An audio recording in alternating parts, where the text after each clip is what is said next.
trabalho neste livro surgiu através do convite endereçado pelo Dr. Raimundo Casal, que realmente lançou o desafio de, em conjunto com outros colegas,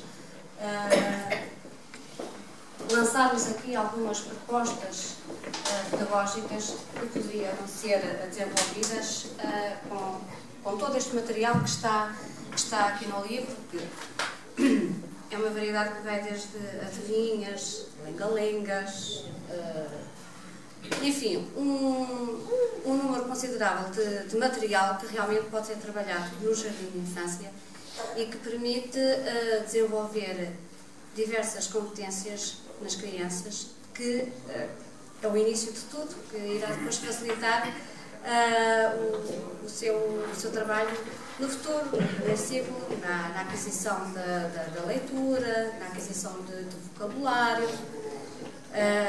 E foi realmente, eu aceitei, fiquei um bocado preocupada com este desafio, mas penso que foi bastante enriquecedor, porque em conjunto com as outras colegas, que tenho aqui a Paula, houve mais duas colegas que também tiveram a trabalhar connosco, e realmente foi uma experiência muito boa, muito enriquecedora, porque uma dá uma ideia, a outra dá uma outra ideia. Às vezes nós temos uma perspectiva e em conjunto com todas as outras acabamos por ter uma visão muito mais alargada e realmente gostei imenso. Espero que quem tenha o livro ou quem o venha a adquirir que goste tanto como nós gostamos, e que realmente consiga tirar proveito do livro.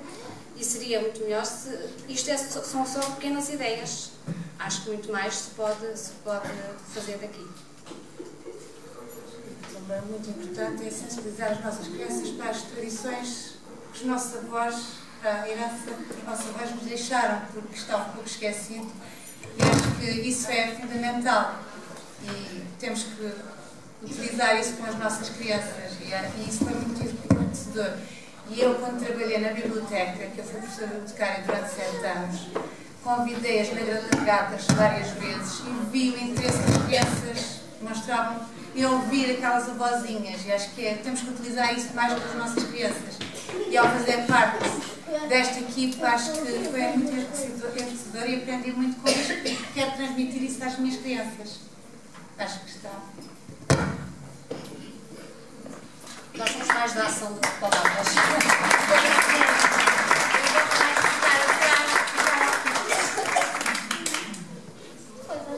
Então passaria agora a palavra a Inês Gonçalves, portanto a nossa ilustradora, que fez essas ilustrações tão lindas.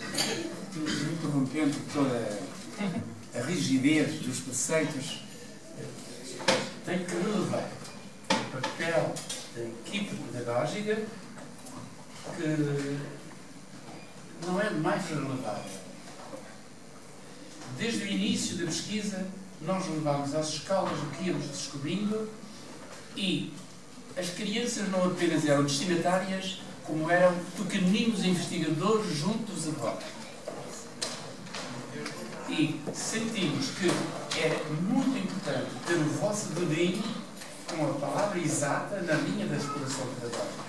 E foi isso que se conseguiu, entrelaçando as várias vertentes que aqui incluímos com as vossas orientações, que eu espero possam ser muito úteis a quem utilizar estes dados. Nisso eu estou gratíssimo à equipa pedagógica. Equipa de Albufeira, equipa de Lolé, porque a investigação, o estudo, a reflexão, centra-se nos dois núcleos. E, em particular, em dois pequeninos microcâmbios, Moliqueiro e Paderno, mas no que avançamos para o Conselho e não só. É apenas um mostruário do que se publicou e do que está para publicar-se. A ilustração, vai passar a palavra à Inês. Estamos todos curiosos para ouvir e saber dela. Boa tarde a todos. Em primeiro lugar, em meu nome e em nome da Escola Superior de Educação e Comunicação da Universidade do Algarve, eu gostava de agradecer à Associação de Pesquisa e de Estudo da Oralidade o facto de poder estar aqui presente a representar um trabalho que foi fruto dessa colaboração, mesmo da associação com a Universidade do Algarve, juntamente com a Direção Regional da Cultura do Algarve, que também merece um grande agradecimento da minha parte e da parte de todos, por ter proporcionado as melhores condições para que eu pudesse fazer parte deste projeto. Por último, eu gostava também de agradecer à professora Joana Lessa, que infelizmente não pôde estar presente, por toda a confiança que tem vindo a depositar em mim e no meu trabalho, não só enquanto aluna, mas como profissional da área de design também.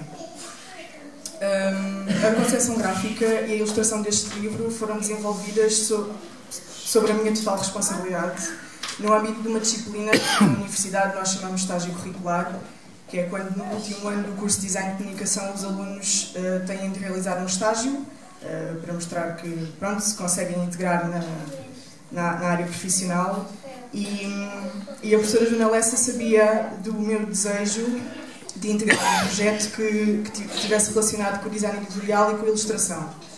Assim sendo, orientou-me no sentido de poder trabalhar com a Associação da Oralidade e fui então recebida pela Direção Regional de Cultura durante 2 meses e meio, onde pude trabalhar nestes livros, que foi com enorme prazer que o fiz, e fui supervisionada pela arquiteta Cristina Farias e acompanhada pela doutora Alexandra Gonçalves, diretora da Direção Regional de Cultura, que foram pessoas que acompanharam sempre o meu trabalho durante esses 2 meses e que foram uma grande ajuda até chegar aqui onde estamos hoje. Em relação à ilustração, aquilo que eu posso dizer é que foi um enorme desafio e uma grande responsabilidade para mim ter de trabalhar estes textos, porque eles são de uma riqueza imensa. E a minha maior dificuldade ao ilustrar este livro foi ter tanta coisa por onde pegar que eu às tantas entrava em pânico e não sabia aquilo que havia de ilustrar, porque tenho textos que falam de tudo e mais alguma coisa e tê-los todos misturados à minha disposição para organizar nas páginas foi realmente um desafio. Eu tinha, por exemplo, 3 textos numa página onde um falava de bolinhas, outro falava de animais e outro falava de flores e eu às tantas ficava sem saber aquilo que havia de pegar porque queria pegar em tudo ao mesmo tempo. E essa parte foi engraçada de ter que gerir. Depois de eu perceber que eu realmente não ia conseguir fazer tudo e de ilustrar tudo aquilo que eu queria, eu optei por enverdar por um caminho mais simples e o conceito sobre o qual eu me debrucei mais ao ilustrar estes livros foi mesmo a simplicidade. Porque eu não queria que as ilustrações ofuscassem a riqueza dos textos, eu queria que elas os completassem, que funcionassem como elementos que estão ali para completar os textos. Os textos já falam por si, são muito ricos e acho que as ilustrações não tinham necessidade de fazer esse trabalho. Por outro lado, o tipo de ilustração que eu escolhi fazer, o tipo de traço, as cores vivas que eu utilizei, eu queria que fosse algo com o qual as crianças se identificam. Porque estes livros são para as crianças. E eu acho que quanto mais simples fosse a linguagem que eu utilizasse, mais fácil era das crianças se identificarem com ela. Porque eu lembro-me quando eu era mais nova, eu às vezes abria os livros, olhava para as ilustrações e achava que realmente eram lindas de morrer, mas aquilo parecia monstruoso para mim, não era algo com que eu me identificasse, não era algo que eu olhava e pensava que algum dia conseguiria reproduzir. Então optei mesmo por fazer coisas simples, que tivessem piada, que dessem vontade de rir, que fossem divertidas e as cores que eu utilizei, básicas, vivas e alegres, eu acho que enaltecem bastante a expressão popular que os textos demonstram. E pronto, as temáticas do livro rondam muito à volta do bom humor, do atrevimento, dos jogos e foi isso que eu, assim no geral, tentei transmitir com as ilustrações que desenvolvi. E é natural que agora que temos o livro nas nossas mãos, é com enorme orgulho e prazer que eu vejo isto acontecer e não posso deixar de felicitar tanto o Dr. Rui Vinho Brazão como a Associação de Pesquisa da Oralidade e todos os colaboradores que nela trabalham pelo trabalho e pela dedicação que têm vindo a fazer ao longo deste tempo de trazer estes livros até nós, porque eu acho que isto é de uma riqueza que às vezes nós não temos noção mesmo. E enaltecem de tal forma a riqueza cultural do nosso povo que eu acho que só quando os objetos chegam às nossas mãos é que nós temos noção daquilo com que estamos a lidar. Geralmente para aí à nossa volta, mas é graças a estas pessoas que nós temos a sorte de poder ver isto e lidar com isto e de mostrar às crianças e de passar aos outros. Por isso eu acho que todos os trabalhadores da associação estão de parabéns. Muito obrigada.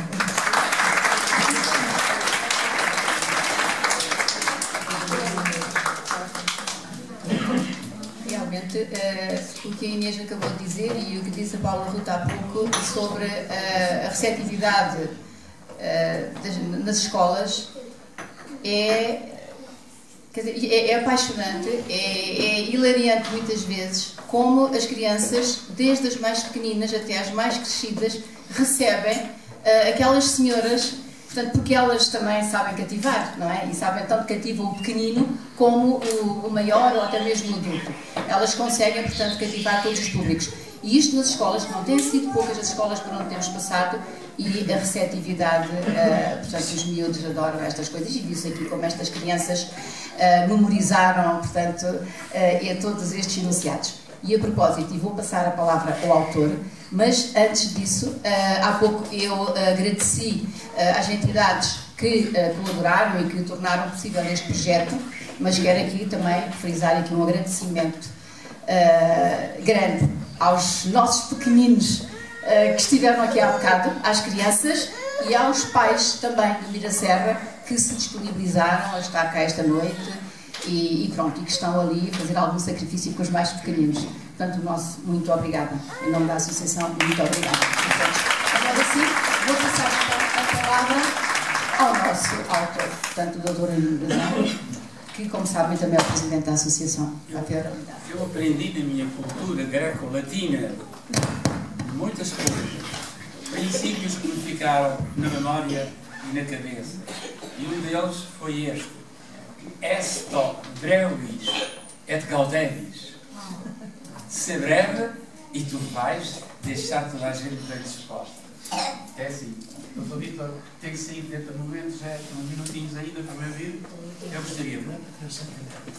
Essa é também. Então, essas criancinhas, se precisarem brincar noutra sala, os pais sabem que existe uma sala para o efeito. Se não, são tantas as coisas que gostaria de dizer. Vou ver se digo o que devo. Em primeiro lugar, eu sinto uma emoção muito grande quando, neste pequenino santuário da cultura, se juntam a universidade, o município, ou municípios, a cultura, em torno da palavra anónima que vem dos pais dos nossos pais, trazendo memórias carregadas de afetos que a gente não consegue vislumbrar. A palavra é qualquer coisa de profundamente sagrado. E a criança envolvida nestes textos que vêm do imaginário dos pais dos nossos pais e que assim chegam aos filhos dos nossos filhos, as crianças maravilham-se nos sons que envolvem as palavras.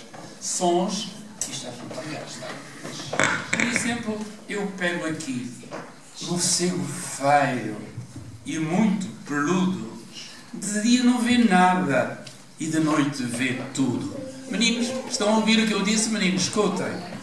Morcego feio e muito peludo, de dia não vê nada e de noite vê tudo. Os sons que aqui se jogam e que têm que ver com o som ego, com a cor do morcego, com a realidade do morcego. As crianças afeiçoam-se às vogais e às consoantes. Às vogais porque têm voz e voz diferente umas das outras, expressivas do que vai dentro de nós, e afeiçoam-se e descobrem que as consoantes elas próprias são significativas. Eu cito Gianni Rodari. Gianni Rodari diz assim, o que diz ele? A criatividade cultiva-se em todas as direções. A imaginação da criança, estimulada a inventar palavras, aplicará os seus instrumentos a todos os aspectos da experiência que desafiarem a sua intervenção criativa. As histórias são tão úteis à matemática como a matemática o é às histórias. E eu vejo aqui um professor de matemática que pertence a esta associação. É verdade, não é? É um prazer ver-te aqui. São úteis à poesia, à música, à utopia, à militância política, em resumo, ao homem integral. E não apenas ao fantasista. São úteis precisamente porque, na aparência, não servem para nada estas coisas.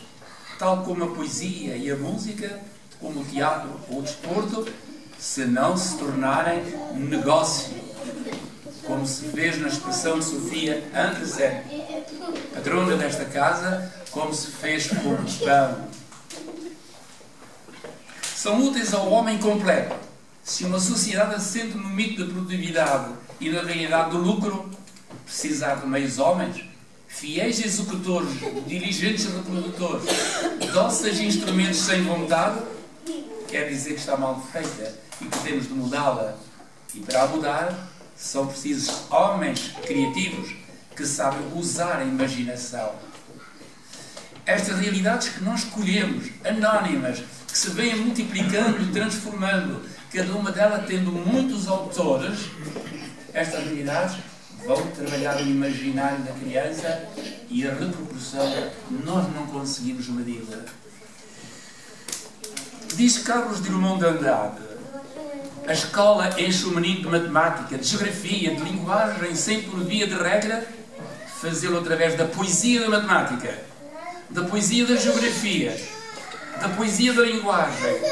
A escola não repara no seu ser poético, não atende na sua capacidade de viver poeticamente o conhecimento e o mundo.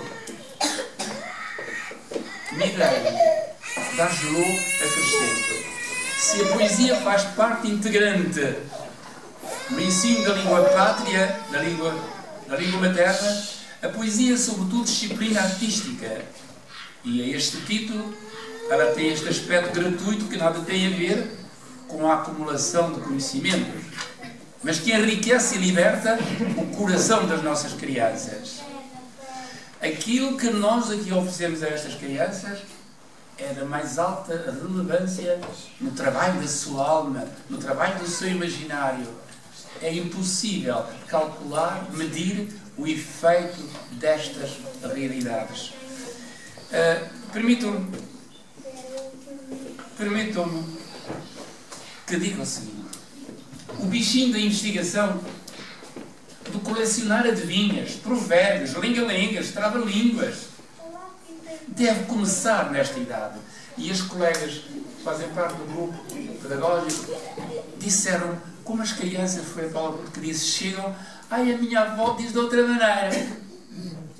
Pois claro que há muitas versões, e nós estamos abertos a todas as versões que andam por aí, não é? Ontem, às 8 horas, eu estava no hospital a acompanhar uma pessoa de família numa consulta. E estava a rever as provas lindas do livro 2 da teologia, ilustrado pela Inês, já como designer, porque o 3 também como estagiária. E normalmente eu sinto-me assim ao pé de alguém que seja veterano e às tantas sopro com o texto que estou a ver e digo em voz alta, quando a senhora diz assim, eu também sei coisas dessas. Então diga lá. Chamava-se Turíbia da Luz, Santa Bárbara. Eu sou maltês do Val do Guizo, conhecido pela pinta, pinteira esta quinta como um homem sem juízo. Eu choro e faço de riso, com uma pata pelo pato e a galinha pelo ovo. Eu peço à paz do povo que não faça trovões em maio. E eu aqui lembro-me um provérbio, mas não digo. Que a sobreira foi um raio que partiu o barril novo.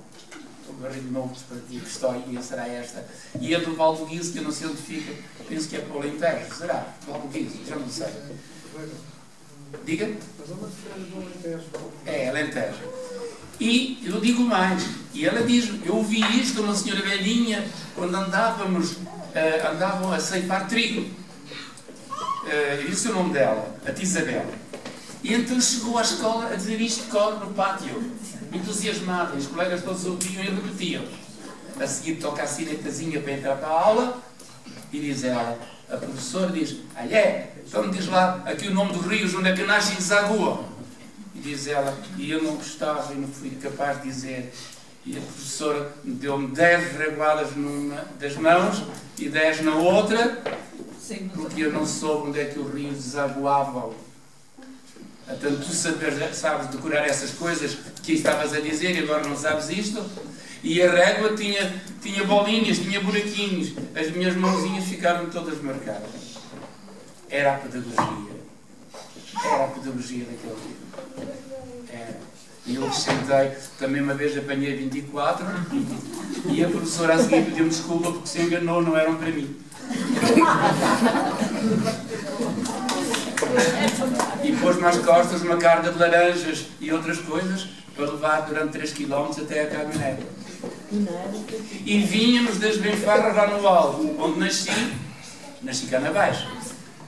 Vim lá andar 3, 4 km ou mais e vínhamos à Ponte Barão buscar laranjas para a senhora professora.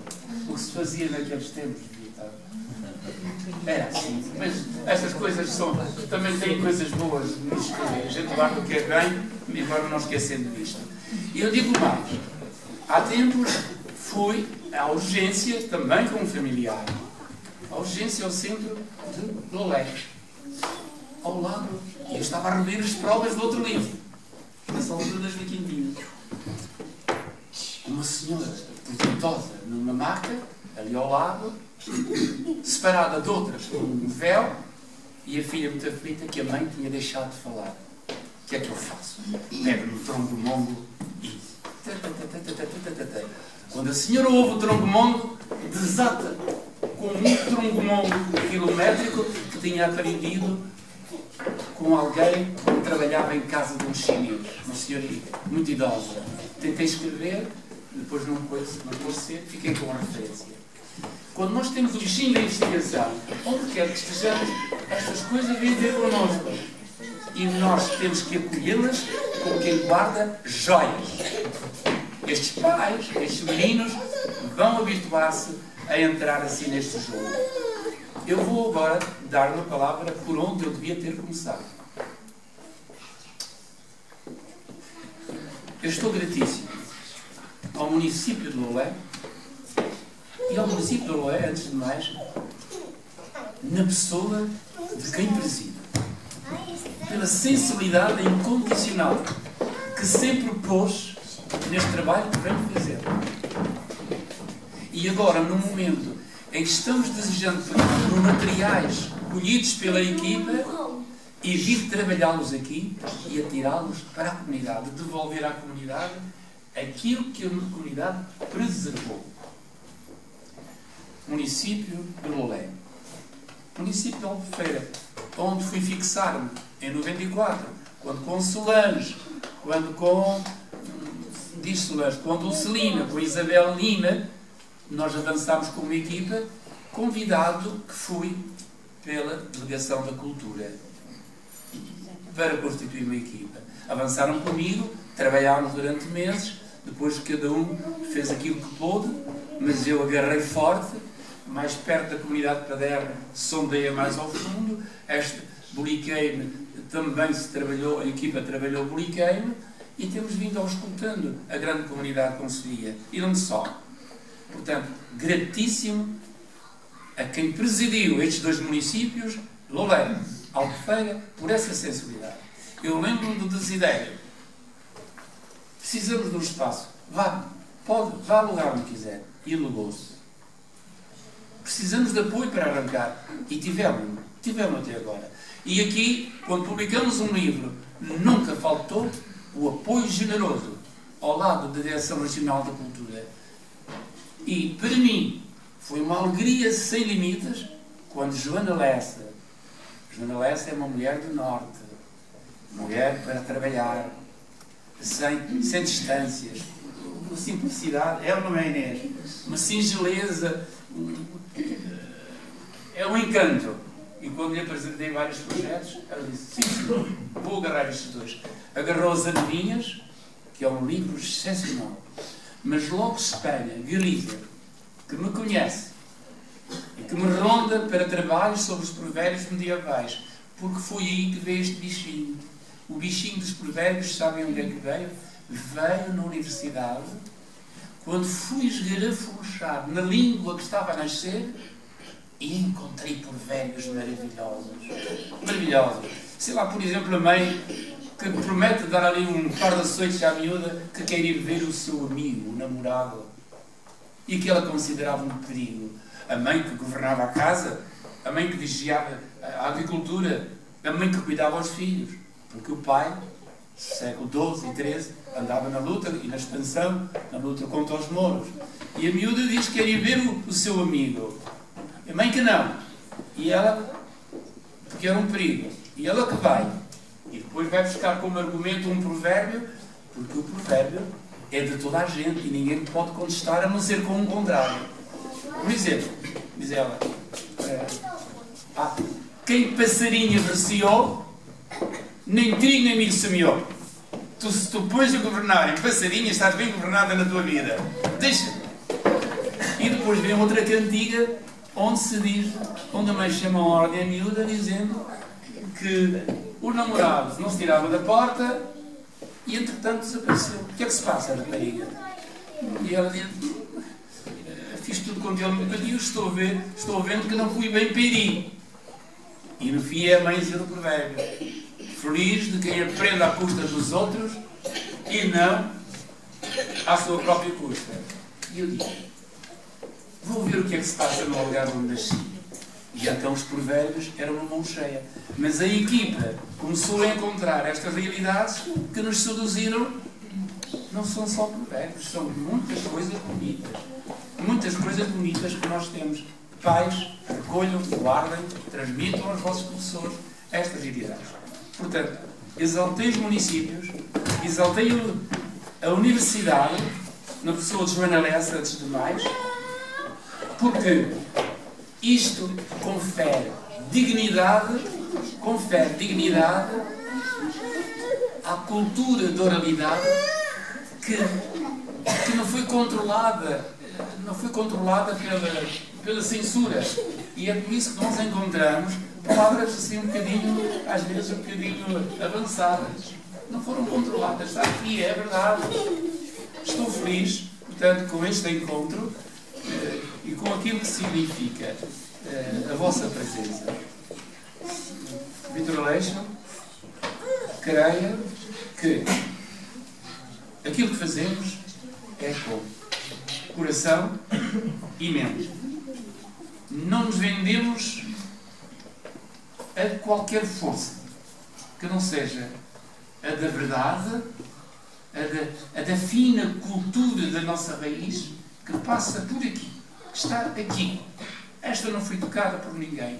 E é um prazer tão grande a gente colher em primeira mão as coisas e fixá-las, devolvendo-as às nossas crianças, aos nossos jovens, às nossas comunidades.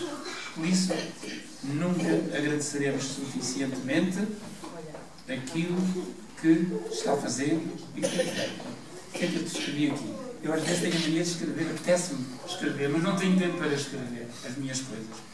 Eu escrevi aqui uma coisa que diz assim: pelo significado que tem o elevado gesto do município de Loulé, ao proteger a pesquisa do património imaterial, levando ao público infanto-juvenil da comunidade a herança cultural que sobrevive na oralidade tradicional e que traz consigo a riqueza original do imaginário que foi dos pais dos nossos pais e que vai seguramente incentivar e animar o imaginário dos filhos dos nossos filhos. Bastava ter dito isto e eu tinha cumprido o essencial daqui que hoje nos reuniu. Mas esqueci-me de agradecer, por isso é que tomei nota, à direção. Ninguém sozinho faz qualquer coisa. Nós precisamos uns